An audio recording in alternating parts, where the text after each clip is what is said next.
This next problem is an example of more advanced math problem for elementary. Let's read the problem. Find all numbers that satisfy the following conditions. First condition. Square and triangle represent numbers from 0 to 9. Second condition. Square is twice triangle minus 1. And the third condition is the decimal number greater than 480 times 1 over 100 and less than 75 times 0.1 is square point triangle. Okay, tingnan natin ang third na condition dito. Ang sabi dito is 480, okay, times 1 over 100. 480 times 1 over 100 is 4.8. 75, okay, times 0.1, this is equal to 7.5. So the decimal number greater than 4.8 and less than 7.5 is square point triangle. Okay, isulat natin this way. Square point triangle, this decimal number is greater than 4.8. And this decimal number is less than 7, okay, 0.5. So, hanapin natin or alamin natin kung ano ang magsasatisfy dito. Okay, according sa second na condition, ang ating square is twice triangle minus 1. Okay, if triangle is 1, okay, 1 times 2 minus 1. Okay, 1 times 2, it's equal to 2. And then 2 minus 1 is equal to 1. So, ang ating square is 1 if triangle is 1. Okay, how about if triangle is 2? So, 2 times 2 is equal to 4 minus 1. So, ang square ay 3. If triangle is 3, 3 times 2, 6 minus 1, the answer is 5. Okay, how about if triangle is 4? 4 times 2, 8 minus 1, ang square ay 7. If 5 ang triangle, 5 times 2, 10, minus 1, 9 ang square. Okay, tingnan natin kung anong mga numbers ang magsasatisfy dito. Okay, this is 4.8 less than this decimal number, and then this decimal number is less than 7.5. Okay, if ang ating square ay 1 and point, ang triangle ay 1, 4.8 is less than 1.1, hindi tama. Okay, how about if our triangle or if our square is 3 and triangle is 2? So 4.8 is less than 3.2. This is also not correct. Okay, next.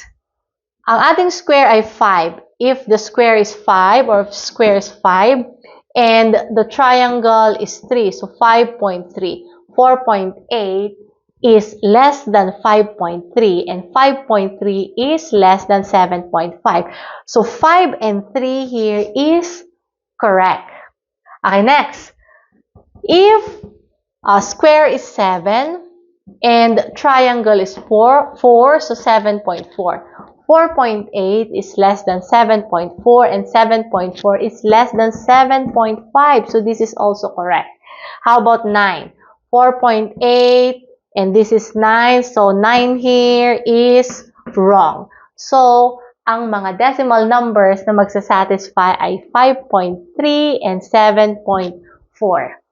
So in this problem, ang condition number 3 or ang pangatlong condition, okay, will tell us kung gaano kalaki ang mga numbers na magsasatisfy sa equation natin or sa problem natin. At ang second na condition ang magsasabi kung anong mga numbers ang hinahanap natin. This last problem is still an example of advanced math problem. Okay, let's read the problem. When decimal numbers are arranged according to the rules, 0.2 and 0.2 is placed in the 5th place. 0.4 and 0.1 is placed in the 10th place. And 0.5 and 0.1 is placed in the 15th place when arranged accordingly to the same rule. Find the position at which 0.8 and 0.7 is placed. So, according sa problem, ang 0.2 at ang 0.1 is placed in the 5th place. Okay, tignan natin. 1, 2, 3, 4, 5, 0.2 and 0.2 is in the 5th place. Okay, 0.4 and 0.1 is placed in the 10th place. Okay, let's see. 5, 6, 7, 8, 9, 10. Ayun, 0.4 and 0.1 is in the 10th place. Okay, 0.5 and 0.1 is placed in the 15th place. Okay, so 10, 11, 12, 13, 14, 15. Ayun, 0.5 and 0.1 is placed in the 15th place.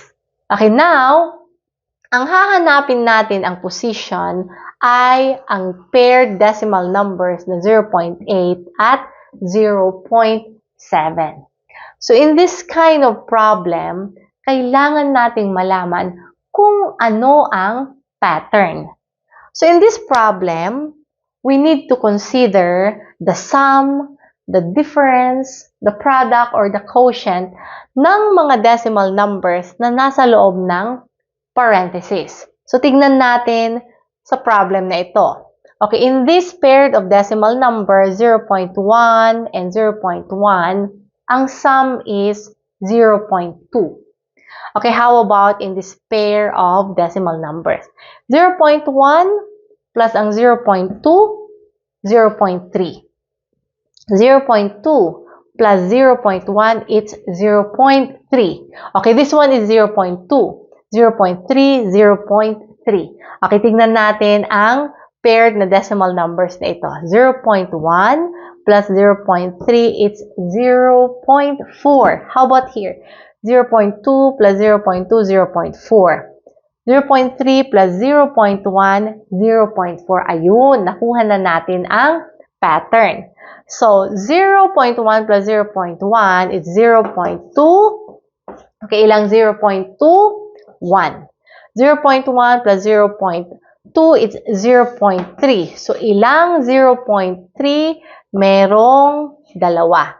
Okay, how about 0.1 and 0.3? It's 0.4. So, it's 3.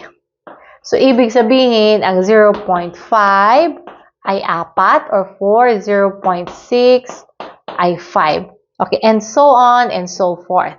Okay, so here, at ang 0.8 plus ang 0.7, this is 1.5. So, 1.5 ay 14.